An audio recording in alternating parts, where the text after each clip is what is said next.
What the hell went wrong? What went wrong? Oh, jeez.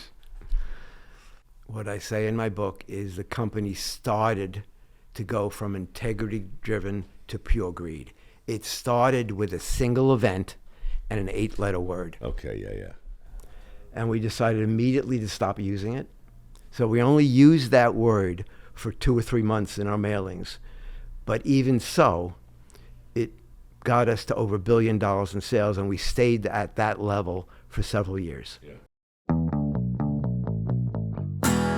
Darrell Lester, 30 years, same company? 30 years, one company, right out of college. I'm halfway through, full disclosure.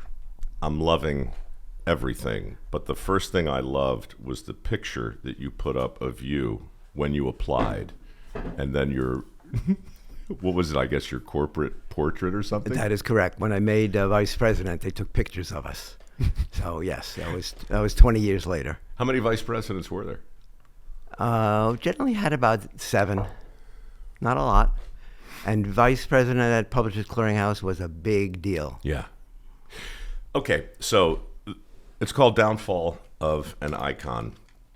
And I never do this, but there's so much about the book in the way you wrote it that kind of rhymes with the company and the way they sold their product. It's very good. It makes me want to turn the page. I learned marketing from them, and they were the best.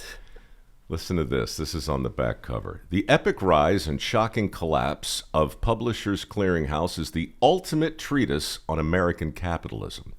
You start with a big claim. I love it. Brilliant innovation to fill a market need, leading to extraordinary profits, popularity, and philanthropy before eventually giving way to runaway greed. Not just greed. Runaway greed. And ruin. Holy crap, dude. So you're setting the hook on the back of this thing, and then, just indulge me for a second, because I think this will really help the listener.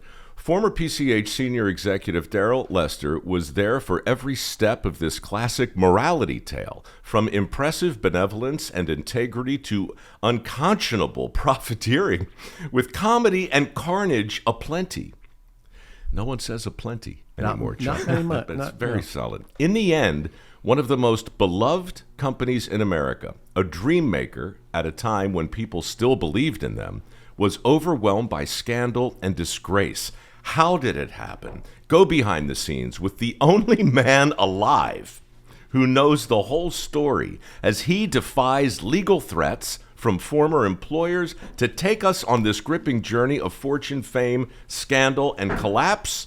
As an added bonus, you'll be treated to prize patrol adventures, winter tales, and laugh-out-loud antics of an impish yet brazen management team from a time gone by. Well, if you only read half of it at this point, the best is the second half. You're still doing it, man. You're teasing me with everything you do and say. Everything is an invitation to turn the page. I'm just telling the truth.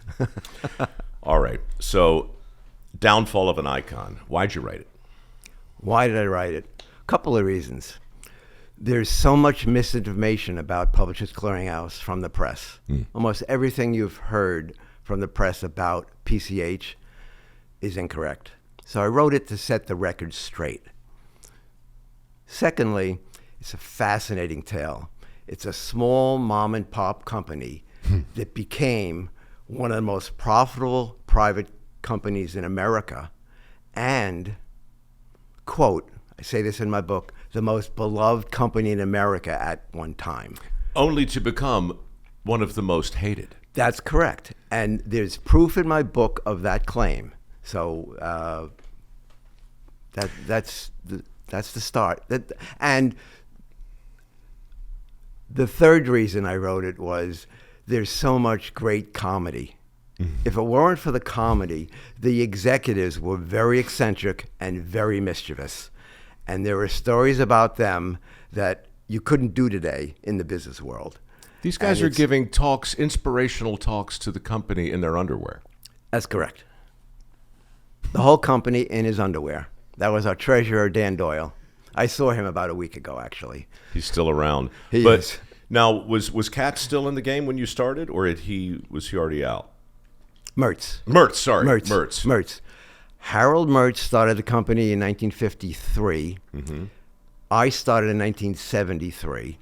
He left 3 or 4 years before I started. He went on a 6-month vacation to Australia. He gave the reins to his daughter, Joyce, and to one other gentleman, Lou Kislick, an executive at the time, and he never stepped foot in the company again. He still owned it, right, and he still got all of the profits from it, but he never came back to the company. All right. I mean, where do you want to start? Do you want to start with your first day? Do you want to start with maybe why? What was the idea in its infancy? How did this thing start? Okay, so how it started, Harold Mertz was 49 years old when he started, so he was an older gentleman. He was working at Look magazine, and one of his responsibilities was in charge of all the college students. Just so people know, Look was a very big deal once upon a time. A long time ago, that is correct. Yeah. Yes. So Harold Mertz one of his jobs was in charge of the college students going door to door to sell one single subscription to Look magazine. Yeah. And Harold Mertz decided it would be easier if you combined magazines together to give the consumer a choice. So he decided not to use the college students. He used mail order, and his first mailing was 10,000 pieces. It had 20 magazines inside. No sweepstakes yet, no fanfare, no anything, just 20 magazines and a blurb about them. And he got a 1% response, and that was the start of the company. So people understand, 1% in virtually every other metric is a failure. You got 1%. What are you going to do with 1%? In your line of work, it's rather encouraging. Correct. Partially because there's very little cost of goods being sold. When you sell a magazine subscription, the publisher pays for the fulfilling the subscription.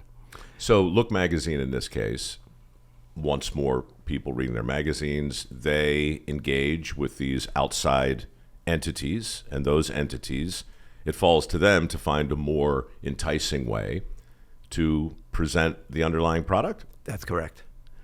So you go from one magazine to a couple dozen. Starting with 20, yes. And you get 1%. So Mertz goes, okay, we're on to something. What happens next? Next was the company grew for almost 50 years.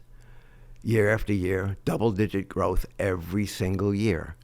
In those 50 years, there was actually only one downturn in 1 year, and that was when a competitor came to play. Was that McMahon? That was American Family Publishers with Ed McMahon, who never worked for Publishers Clearinghouse. He worked for our competitor.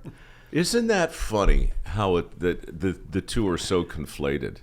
And that company started, actually, American Family Publishers specifically, because PCH Management pissed off a couple of magazine publishers, Time Inc. specifically. But we're going a little fast forward.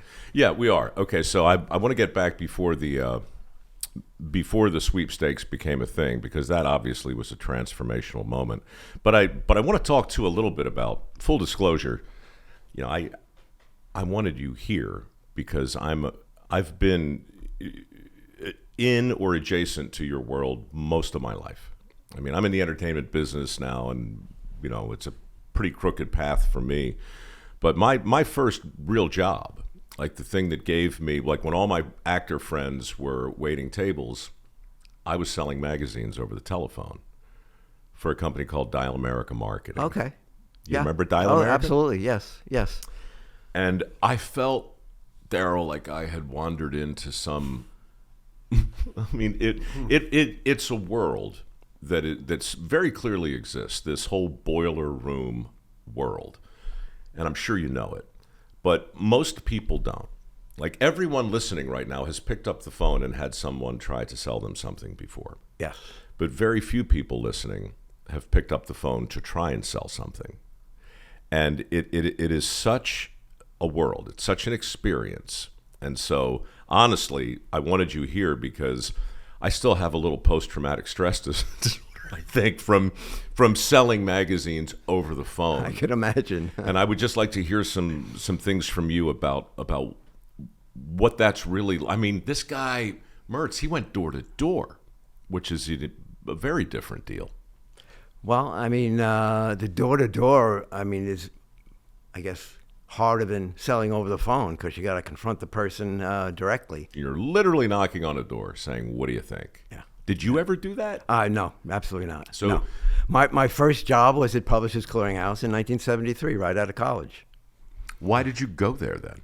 What was it about PCH? I was taking a day off from looking I live in New York. I was taking a day off from looking for a job in Manhattan, and I happened to see an ad for Publishers Clearinghouse. Now, when I started in 1973, they were a very small mom and pop company. Let me give you an example. At 10 a.m. in the morning, the coffee cart would roll around. I didn't have an office. I was on a desk in an outside area, and the coffee cart would come around at 10 a.m. in the morning, and it would go into an office, and 5 of us would go in every morning to have coffee. It would be me and Jeannie Clark, the 2 marketing people in the company. Mm-hmm. 2. That's it. Mm-hmm. In the entire company. Our boss wasn't even in marketing. He was a finance person. 2 people in marketing. The 3 other people were the entire computer department. Jeannie, Norman, and Jack. So 5 people in 1973 were the entire marketing department and the entire computer department. And that's actually why I was able to get to know each and every one of these crazy vice presidents. Because all of my work, I was a marketing analyst, so I was analyzing how the mailings were doing and the tests, mm-hmm. and my reports, there was no middle management. There were only maybe 100 employees. So my work went straight to all of the 7 vice presidents. Right out of college? Right out of college. What was your first day like? The stupidest thing anybody could do on their very first day. I can laugh about it now.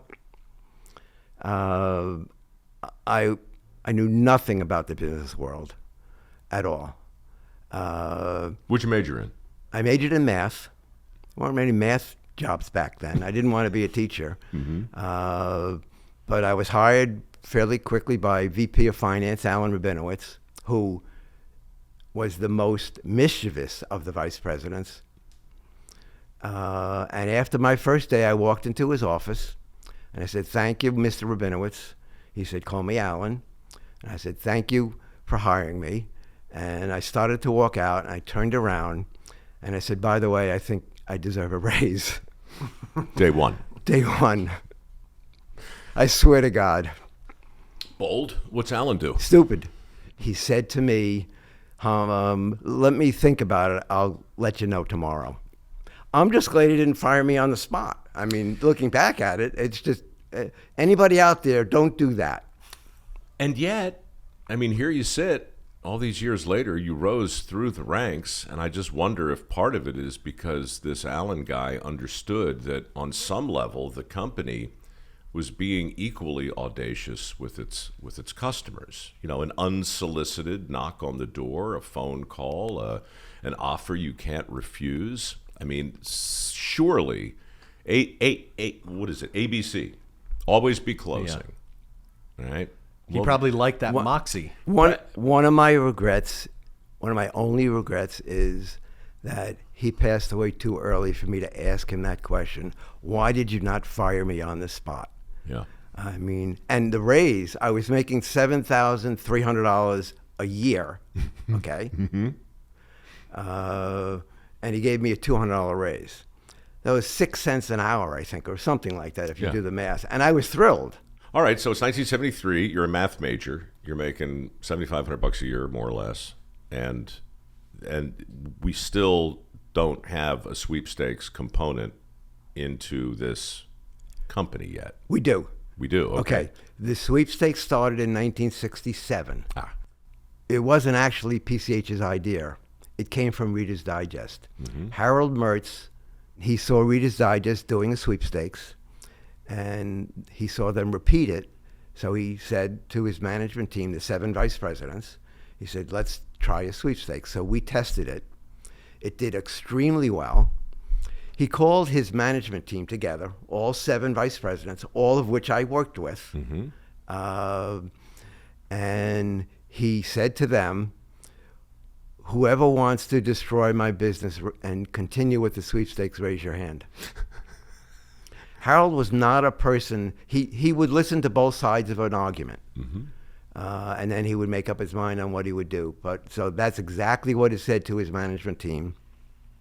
There was only one person in the room who was brave enough to raise his hand. It was the youngest person in the room. It was a creative copywriter, basically. His name is John Minnick. He became president many, many years later for a short time. He raised his hand. He gave Harold Murch the argument as, no, it's going to generate a lot more sales. Harold was concerned that he had a cash cow on his hand. It was making a lot of money, a lot of sales, extremely high margin, because the cost of goods was close to zero, because we weren't manufacturing anything. You're selling somebody else's product. That's correct. And John Minnick made the argument, and Harold said, okay, I'll agree, let's continue it. But he said, but everything we do has to be above board with honesty and integrity to the consumer. I'll tell you one other thing, which is totally amazing. And I had to double and triple check this when I heard this when I started at the company. The first sweepstakes mailing, the top prize, $10. Now, this was 1967. Sure. The odds of winning a prize, the lowest prize was 25 cents. The odds of winning a prize was 1 in 10. But the top prize was $10. When I started in 73, I believe the top prize was around 100,000 at that point. And then over the years, it went up and up and up and up. What did the odds become ultimately? Ultimately. It's good news and bad news. Yeah. In my day, when we started to promote $1 million prize and up to a $10 million prize, the odds of winning were, I don't have the exact number. It was in the millions to 1. Right. To win the big prize. And was the big prize $1 million or was it 10 million? It reached 10 million during my era. And stayed at 10. Stayed at 10. Okay. Until today, which I'll get to at some point. Today, however, I've been out of PCH for 20 years. I retired early. And I check their website all the time to see what's going on there. And the odds of winning today are much worse. The odds of winning are, I think it's 8.2 billion to 1. Well, let me restate it. The odds of winning the big prize today is 8.2 billion to 1. And how many prizes are there today? Oh, there are dozens of other prizes. Okay. The odds are better for those. But the sales come from the big prize. The more money you promote, it's like the lottery. When the lottery goes really high, people stand online to buy lottery tickets. The same thing with the sweepstakes industry. The higher the prize, the more people are interested. The little secret about sweepstakes that started probably from day one of sweepstakes is people think that you have to buy something to win. You do not. But many people you cannot convince that it doesn't kind of increase your odds. Yeah. And we're okay if people want to think that, I guess. Weren't they? I think you're counting on it, aren't you? Right. Well, I mean, I think what he's saying, Chuck, is this idea that as a participant, a player, you can put your thumb on the scale and maybe increase your odds by, when you send your stuff in, maybe include a little handwritten thank you note or maybe a little token of your appreciation or something. Or say, you're close to winning, don't miss your chance at entering. Yeah. The copy can make a big difference, and you got to be careful not to go over the line and do something that's unethical or illegal. Well, I want to talk about that, but I'm also talking about the people who are entering would send you guys handwritten notes along with the entry to try and increase their. Oh, we would get poems and we'd get people would send in cakes and stuff to hopefully increase their chances of winning. And we appreciated the food and the notes, but no, that didn't. So when then did you realize you guys really had a tiger by the tail? Like, when did it tip for you when you realized, good God, we're selling a product that we don't even make through the lens of a sweepstakes, which is really adjacent to a lottery. Like you have no manufacturing costs. Correct. That is correct. Every single thing this billion-dollar company is creating is an intangible. Correct. Dreams and hopes. The way that the economics worked for us, for example, if we sold a magazine subscription for $10, in my day, we kept $8 and we'd give the publisher $2. Now, they'd have to spend $20 to fulfill the subscription. Mm-hmm. But the $2 was, they liked getting that, but they more liked getting the circulation. Publishers Clearinghouse got so powerful that by the end of my era there, my term there, we negotiated publishers down to 10%, and some were 0%. I just think it's useful for people to understand, like, the basics of this. It's kind of like a customer acquisition cost. Correct. If you're a publisher, what you really need is somebody who's going to not just order your magazine, but order it for years, week after week after week. I mean, that's the essence of the subscription. So these guys would go underwater. They would overpay to get that person. And then their whole model is what? Just to make sure the magazine is good enough to keep that person reading forever and ever. Correct. I mean, most companies have to pay to get new customers. We gave them a new customer and $1 or $2 with it. It was like found money to them, and it increased their circulation. The publishers make most of their money on the circulation. So if we give them more subscribers, they can charge more for their ad rates. Right. So the more subscribers we gave them, the more they wanted. In our heyday, we only offered about 100 magazines per mailing, and there were 350 magazines wanting into the mailing. So they would fight to get in the mailings, and there was a time when they started to offer free premiums, calculators and cameras and stuff like that, all on their dime, just to get them into our mailing, because they had to get in past the other ones. It was genius for the time. Well, it's genius, and there's so many little things that are counterintuitive, like the complexity of a PCH mailing, right? I got one once, and I was like, you've got to be kidding me. Page after page, different fonts, different prints. Like, everything I had been taught was, this should be way simpler. But I have to admit, 15 minutes later, I'm still with the materials. Yeah. So our mailings generally had 7 or 8 components in each mailing. It had the magazine flyers, it had the stamp sheet with the stamps, and it had a whole bunch it had 7 or 8 different components in every mailing. And we said to ourselves, you know what? If we could make it simpler, it would cost us less money in paper and printing. So we tested simpler several times. Never worked. And the theory from one of our vice presidents, Tom Owens, a very mischievous character, his theory was that the more time a person spent with your package was like the more time the person spent in your store, the more chance that it would buy something. Right. So that's the theory. Whether that's true or not, I don't know, but that's the way it worked for us. We would have meetings once a month for the senior executives. And even in my early days, I was part of that because I was in charge of marketing. So I was in charge of, marketing for the company. Even when I wasn't a vice president, I was in on those meetings. And we would have a dozen packages that our creative team had produced. And we would look at them, decide which one we actually wanted to test. And we would try to predict which ones we thought would work.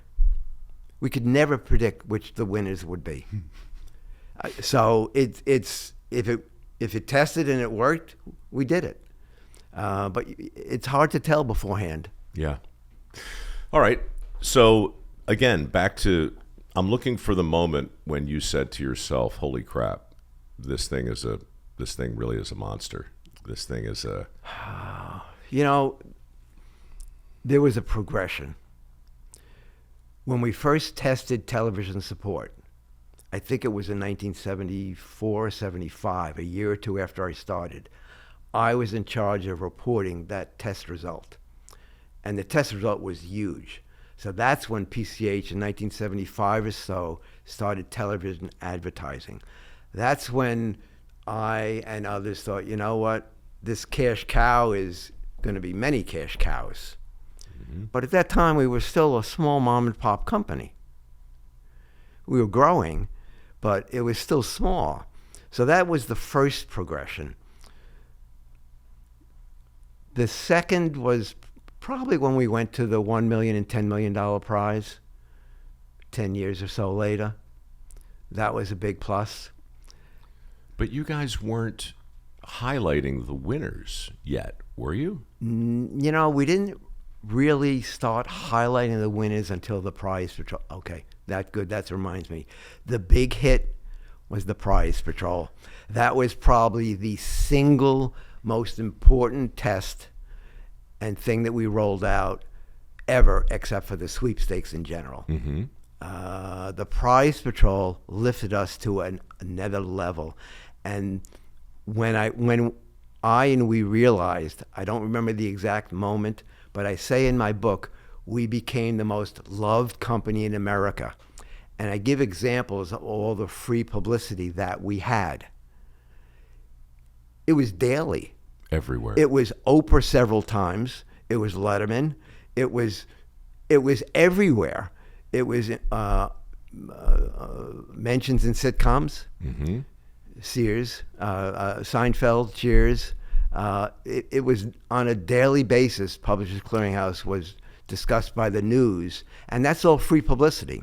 So that was the third time. There was a fourth time that I'll get into later. That was a fourth time, but it was not a good move by PCH. Perhaps we'll get into that later. Okay. Before we do that, though, there's a time when you're not highlighting your winners. Didn't this all happen because somebody who won wanted to come and say thanks to the company? And wasn't the company like resistant? Yes. The story goes that a winner called, and this was probably in the early 70s, right around when I started. Mm-hmm. Maybe a little before, a little after, don't know exactly when. A winner called and said they wanted to come and thank us for the prize. And we were like, oh, really? Well, I guess, okay, it'll be on your dime, but who's going to show him around? So there was kind of battle on the vice presidents on who would show the guy around. And it was decided that it was Henry Cowan, an original vice president, and Lou Kislick, I think, who was president at the time, agreed, okay, we'll take the person around. And we took him around the building and showed him around, or they did. And Henry Cowan and Lou Kislick, the president at the time, loved meeting him and his thanks. And the employees clapped when he walked them around and showed us. It's amazing. It was still a small company at the time, maybe 100, maybe 200 employees at that time. So that's when we realized that flying the winners out, and that's really when the publicity started, still 10 years before the Prize Patrol, however. Yeah.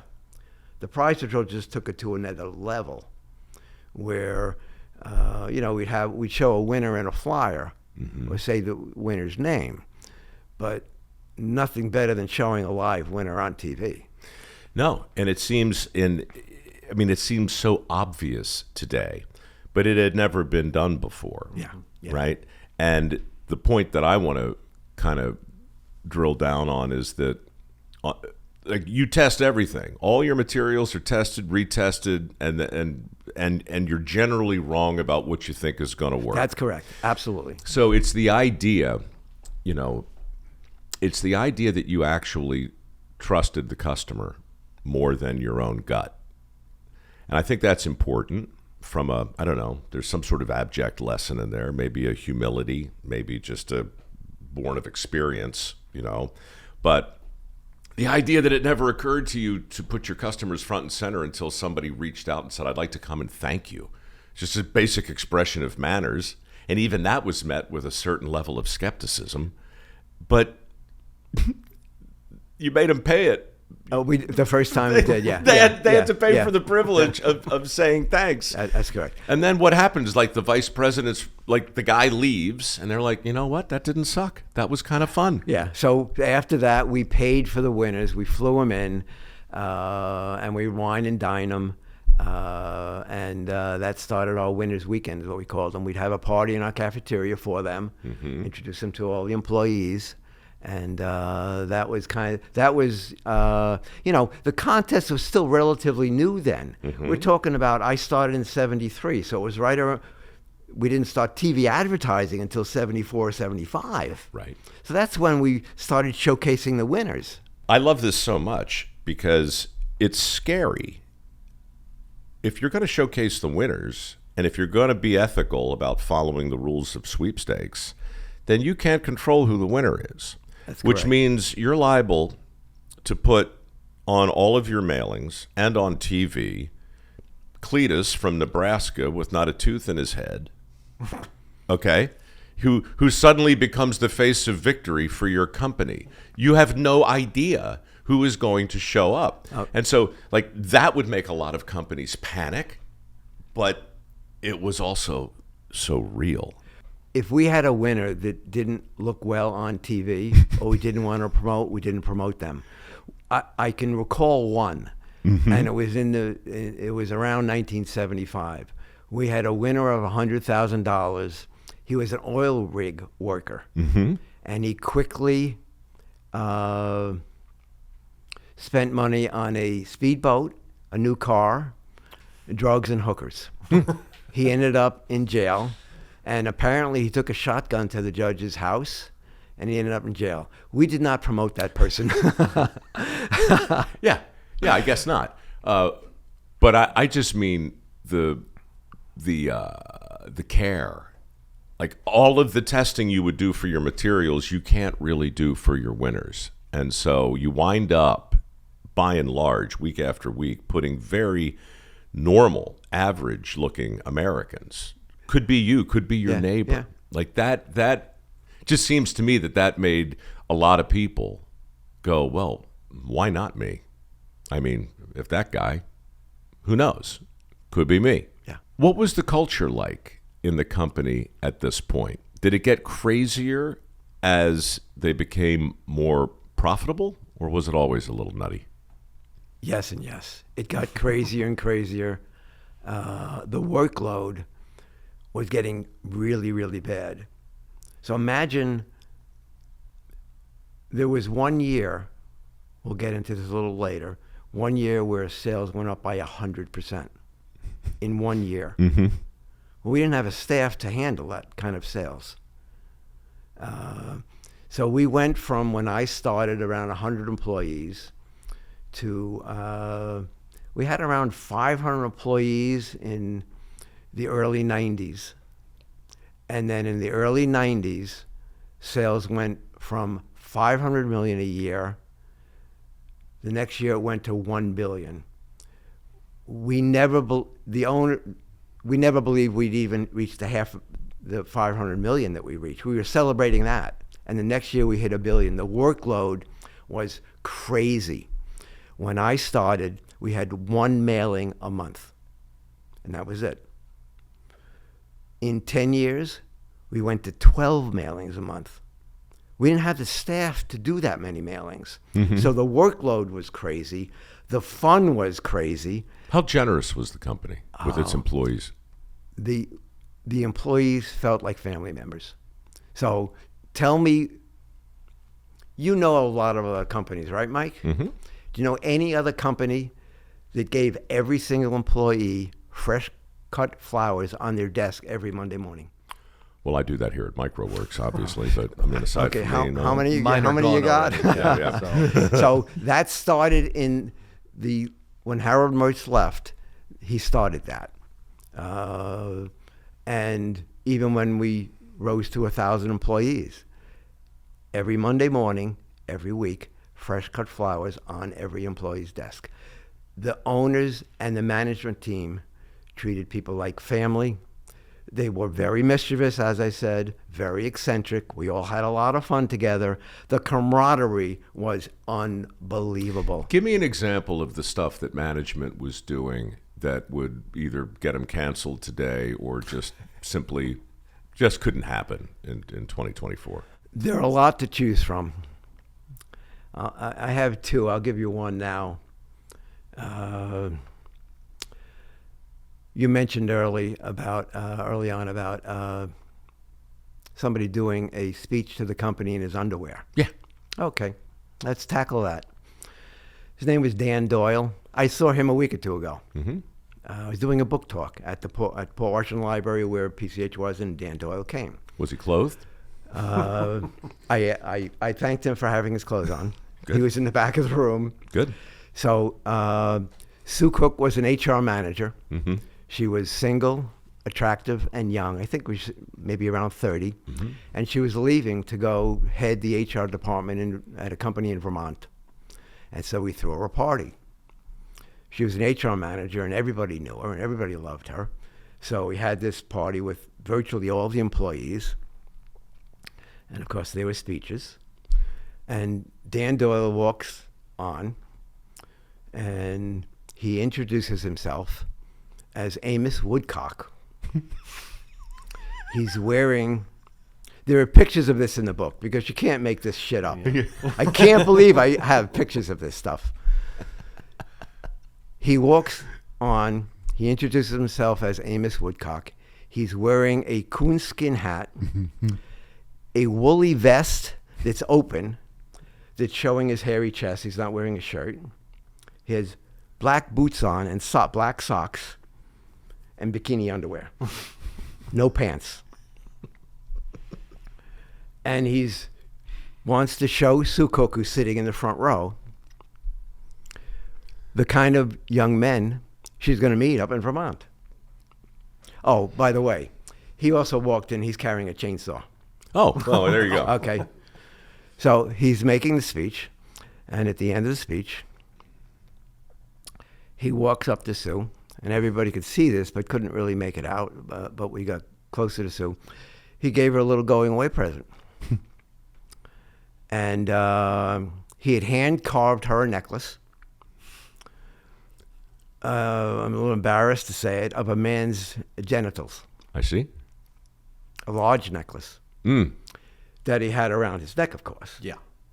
And he walked to the front row to Sue Cook, and he put it around her neck as a present. Like a lei, like a Hawaiian greeting. That's correct. She turned as red as I've ever seen anybody else in their entire life. Now, before I go on, I want to show you something. All right. I'm a little embarrassed to do this. I can tell you're all twisted up.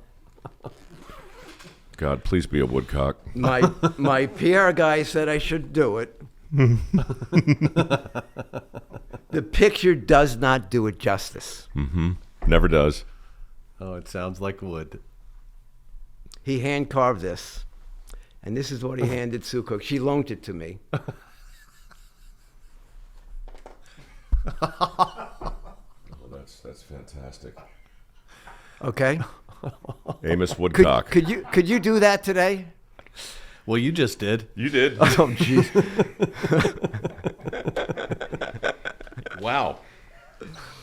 That's. The I mean, I no comment. Am I right? The picture doesn't do it. The picture's in the book, but it doesn't do it justice. no, it doesn't.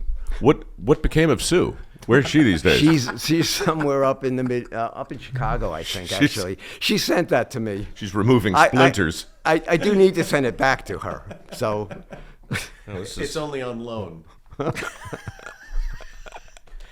Yeah. Okay. Yeah. that's just one example. There were many. Can we have one more? You want one more? Yes, please. Oh, jeez. I mean, he kind of kicked the door open with Right? the woodcock. Yeah. I mean, I am curious to see where he goes You now. brought it up. You come out of the gate with that. Yeah, where do you So go? the other one, and this is probably my second favorite one, is you want me to put it back in here? No. Let's keep it out there? here, just in case people are scrubbing forward. You know, I'd hate for them to miss it. Apropos of, I mean, since we're on the topic, wasn't there like a cyclops? Oh, yes. What was the statue So, that greeted people at PCH? There's a picture of this in the book. When you went into the front of the building, the first thing you saw was a 9-foot statue of a fully naked, one-eyed cyclops with his hands out holding a fish. By definition, cyclopses are typically one-eyed, right? Yes. All right.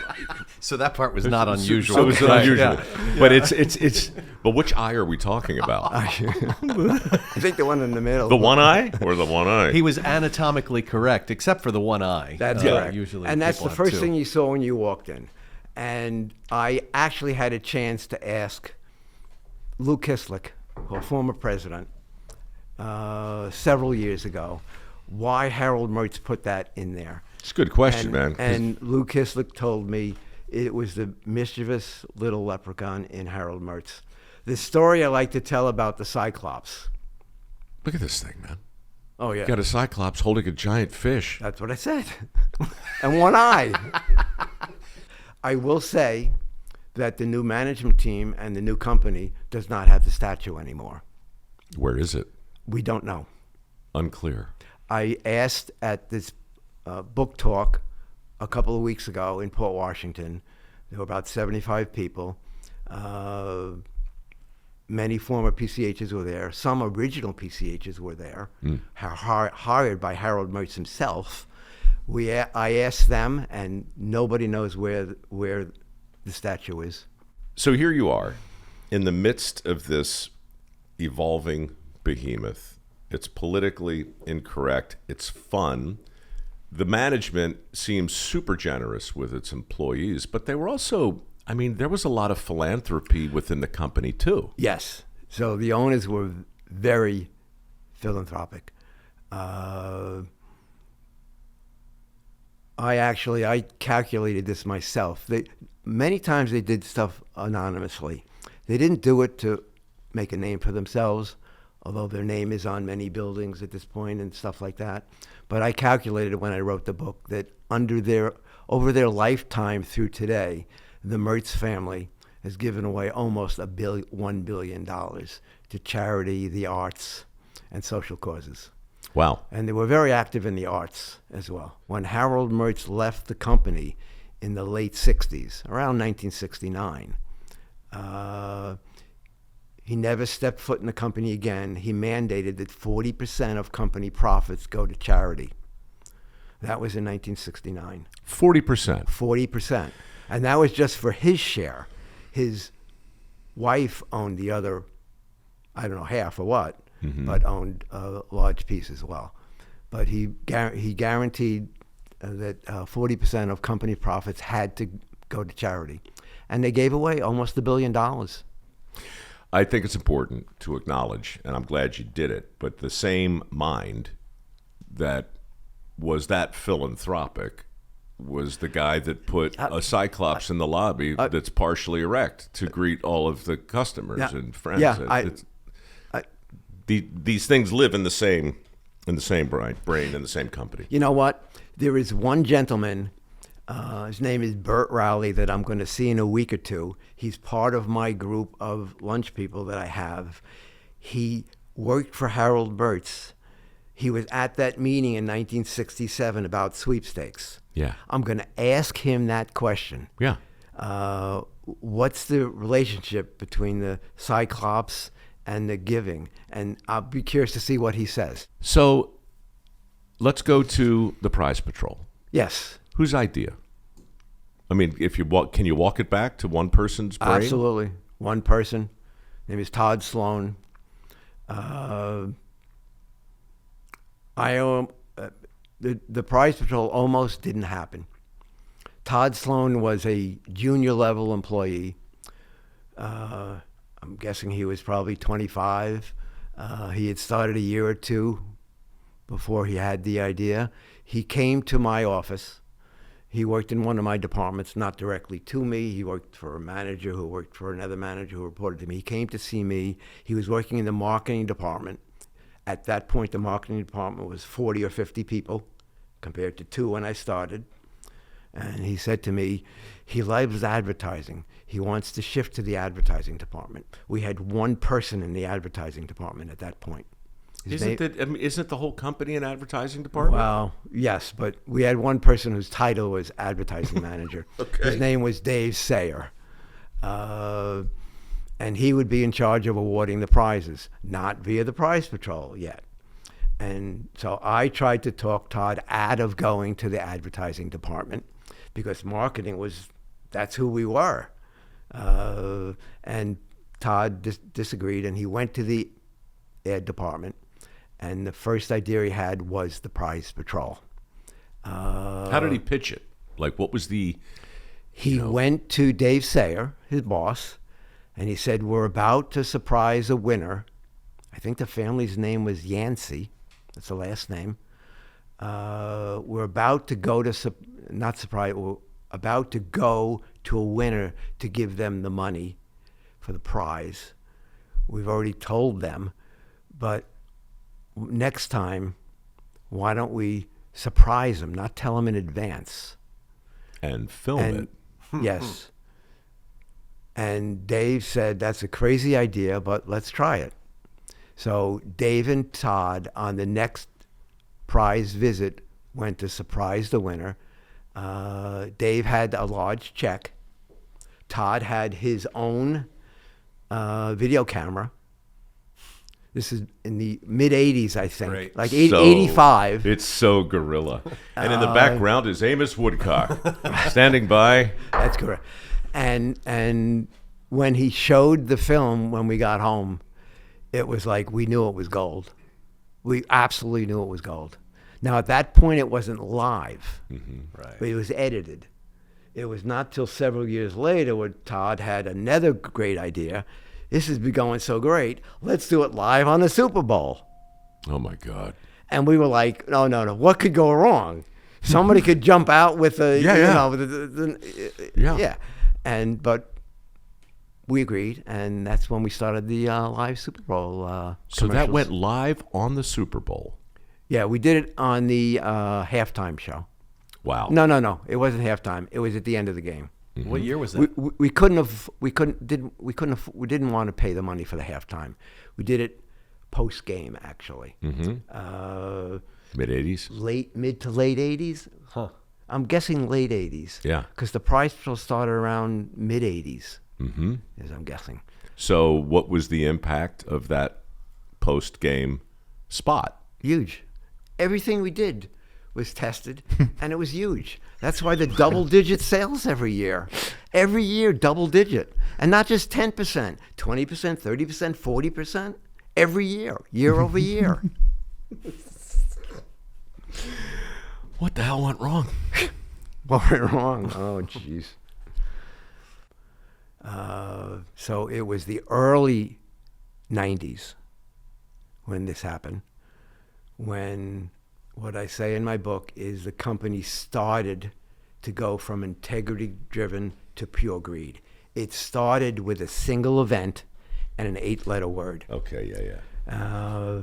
And we had a single word that gave us a 100% increase in sales. Most tests would give you a 5 or 10 or 15% increase. No test had ever given us 100%. Maybe the sweepstakes did back in the 60s. I don't really remember. But it was huge. We didn't believe it. So we tested it again. Is this the F word? We gave it again. No. We tested it again, and it gave us 100% lift. So the word was finalist. That's the F word. What'd you think I was talking about? Well, it wasn't the 4-letter F word. No, he said well, 8. okay. He yes. said 8 letters. Correct. Finalist. It was finalist. Yeah. So Ingenious, diabolical. Mike Rowe, you're a finalist in the Publishers Clearinghouse sweepstakes for $10 million. That word finalist gave us a 100% increase. Now the question was, should we do it? Should we use it in our mailing?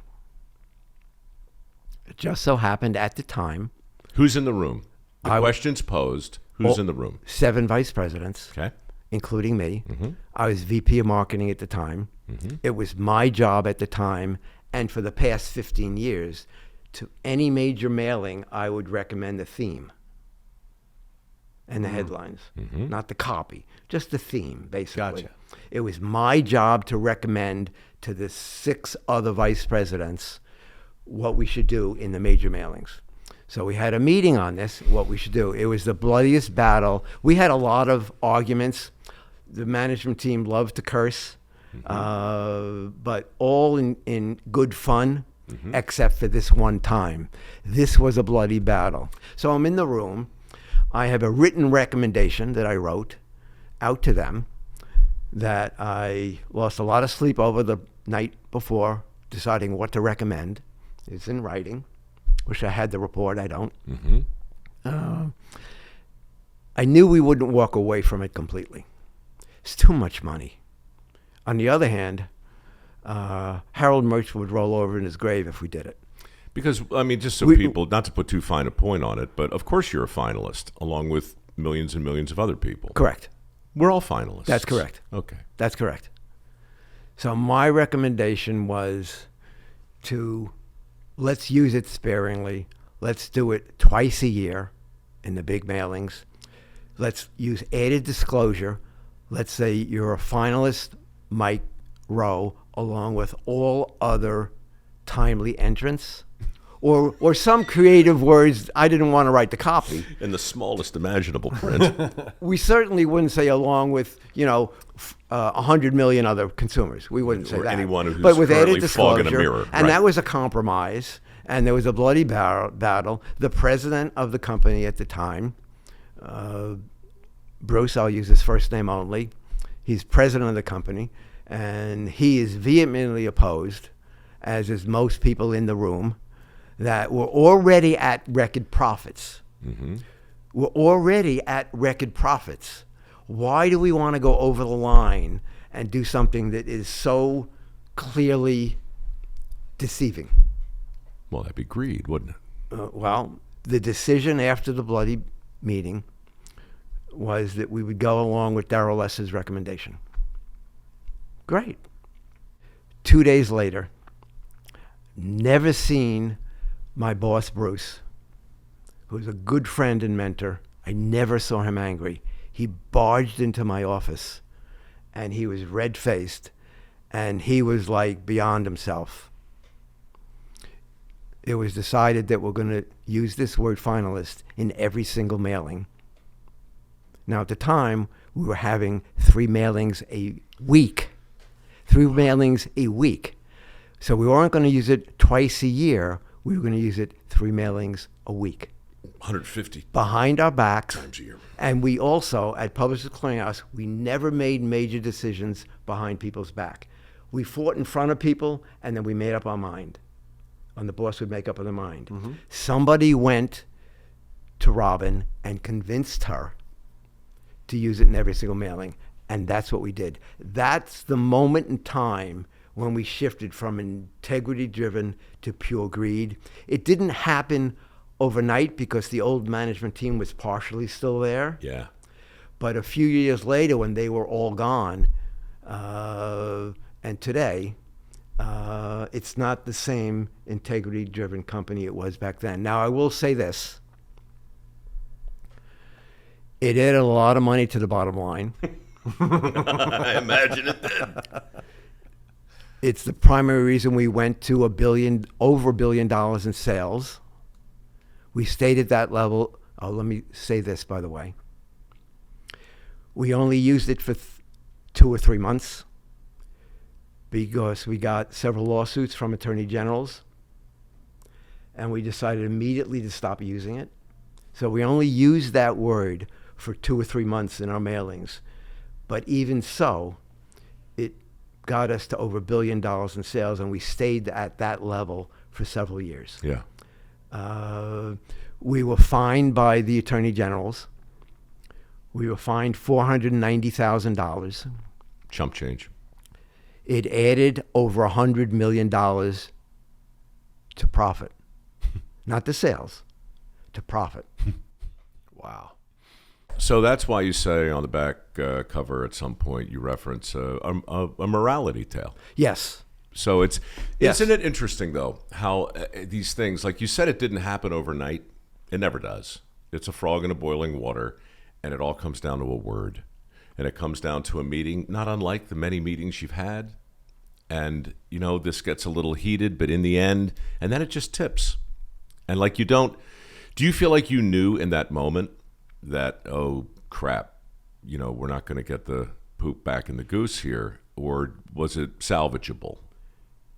No, I thought it was salvageable. The challenge I had, and some of the executives had, were we were taught from day one to be integrity driven. That Harold Mertz he wouldn't do anything that would deceive a consumer. That was totally against his philosophy that he ingrained in the vice presidents, but those vice presidents were virtually all gone at that point. And that's why it kind of shifted. And it stayed at the high water mark for several years. So I thought, okay, we'll ride the gravy train until the real collapse happened. All right. Well, let's go to the real collapse then, because this sounds like the iceberg that the Titanic hit. Yes. But the real collapse happens in the failure of, where are the lifeboats? And what do we do in the wake of all this? And this happened literally overnight. Not over days, overnight. It was late 1990s. Mm-hmm. So once again, we had 7 or 8 years of over $1 billion in sales. I will say we weren't growing at double digits then. We were just happy we were at $1 billion in sales. Seems. we were Turkeys for everyone. No, yeah, Thanksgiving.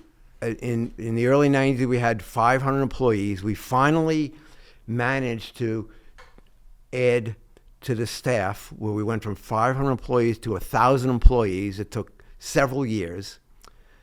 It was the late 1990s. And may I again just say, you have 1,000 employees in a company that doesn't make anything. Correct. Just saying. Okay. How many people does it take to facilitate a dream transaction? You're selling hope. Yes. You're not even selling magazines. You're not even selling paper. You're just selling an idea. Yeah. Unbelievable. So it's the late 1990s. We're at 1,000 employees. We're cruising along. And I'm senior vice president at this point. The workload is finally starting to get a little manageable because we staffed up, and the bottom dropped out. Overnight, we went to red ink. Virtually overnight. And the story is that a gentleman, his name is Richard Lusk, I think it was in his early 90s, flew from California to Tampa, Florida, to collect his prize from American Family Publishers. That was our competitor with Ed McMahon, right, who never worked for Publishers Clearinghouse, by the way. He flew to Tampa. He had gotten a promotion piece that said, quote, "You're in a two-person race. Richard Lusk was one of the person to win the $10 million prize." That was the headline. Clearly deceptive. There were apparently, in that time frame, there were 25 consumers that flew to Tampa. But Richard Lusk was the first. He probably wasn't the first. He was the first that was televised. His family was worried. He flew by himself. They called the press. Just so I'm clear, is this a PCH ad or is this a American Family? This is an American Family Publishers creative package. So it wasn't ours. You didn't even do this. We didn't do this. Okay? This incident caused the avalanche of hatred and lawsuits. Since we were the leader in the industry, the press came after us. Nobody really knew they knew who Ed McMahon was, but they thought he worked for PCH. So the press attacked PCH and Ed McMahon. They didn't really attack American Family Publishers. So we were attacked. So it's a mistaken identity story. The whole sweepstakes industry was attacked, especially us. We were sued by every single state attorney general. Some individually, some multiple times banded together. We couldn't get them to agree on a resolution. So is this a class action or 50 individual suits? Yes and yes. There were also class action lawsuits against us. In addition to the Attorney General lawsuits, we were in the... So what I say in my book, we were at one time the most loved and one time the most hated. We had more negative press about us than any other company in history. And here's my proof. I'll give you 2 examples, and I give these in the book. There were 2 events in the past that come to mind that there were bad incidents. One, it was the Valdez oil spill. That was a bad one. That was a bad one. Yeah. Okay. BP sales went down by, I think, about 25%. The other one was Toyota sticking gas pedals. Oh, right. Yeah. Killed some people. Yep. Sales went down 10%. Our sales went down 50% overnight. And their negative publicity lasted 2 or 3 months. Ours lasted almost 3 years. We couldn't get the attorney generals to agree with themselves. We'd get them to group together and agree, and then the other group wouldn't agree. So we couldn't get them to agree. At one point in time, we thought we had it solved. We had a national class action lawsuit settled by a federal judge. It was settled. I was actually in charge of the operational part of the settlement. We had to mail to all of our customers. We had to mail to 43 million customers and offer them refunds. What's the culture like now?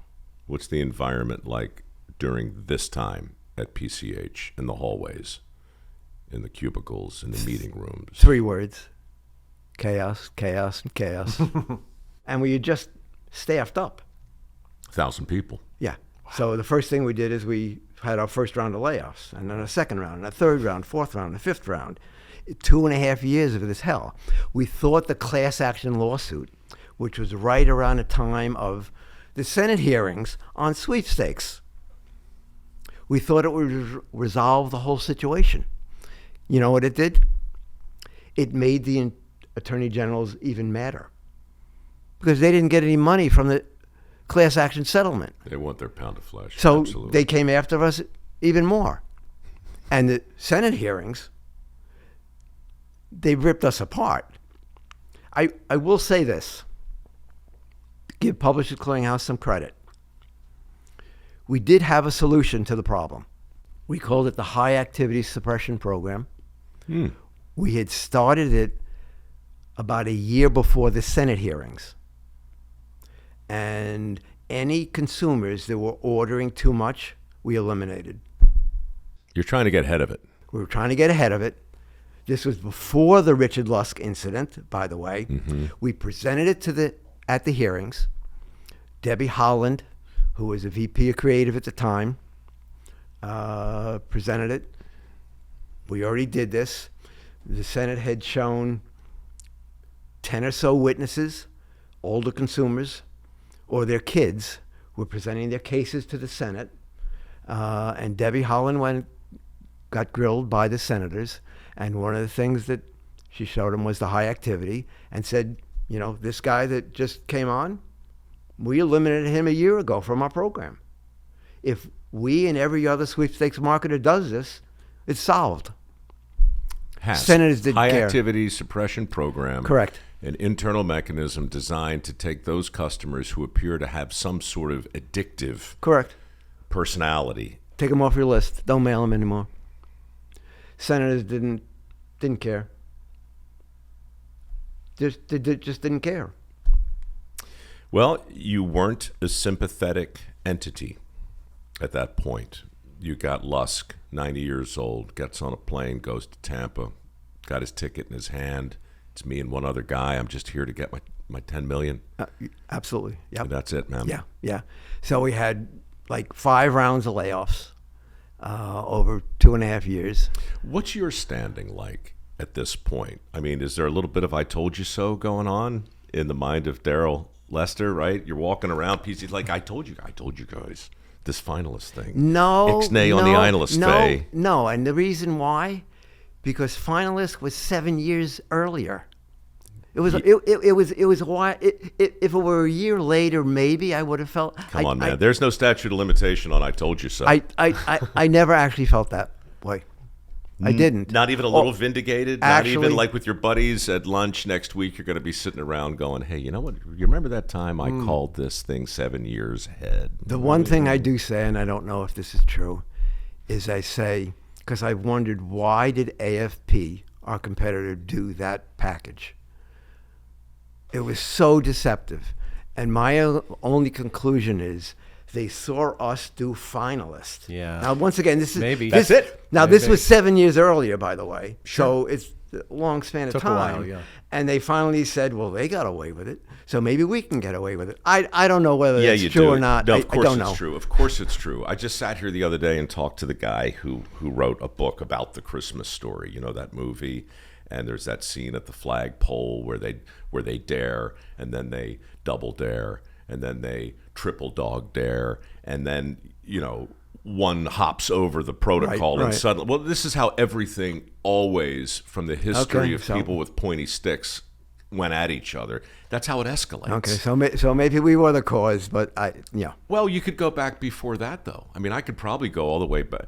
Somewhere, there's a statue in somebody else's lobby that makes that Cyclops with a partial erection and a fish look positively G-rated. Like, because somebody saw that and were like, you know what? If they can do that in their lobby, we're going to have a human sacrifice in ours. Yeah, okay. Am I right? I mean, this is just how people work. They can't help it. Yeah. You know, you weren't. It wasn't enough to give people a 1 in 10 chance of winning something. It wasn't enough to have it $100 or $100,000. $1 million wasn't enough. 10 million wasn't enough. It wasn't enough to give people tours who come to your facility. We got to go out with cameras, and it wasn't enough to do that. We got to surprise them, and that's we got to put in a halftime show. It never freaking stops. Yeah. So that was the downfall, and it lasted 2.5 years. When I left the company, we had finally made it to around break even.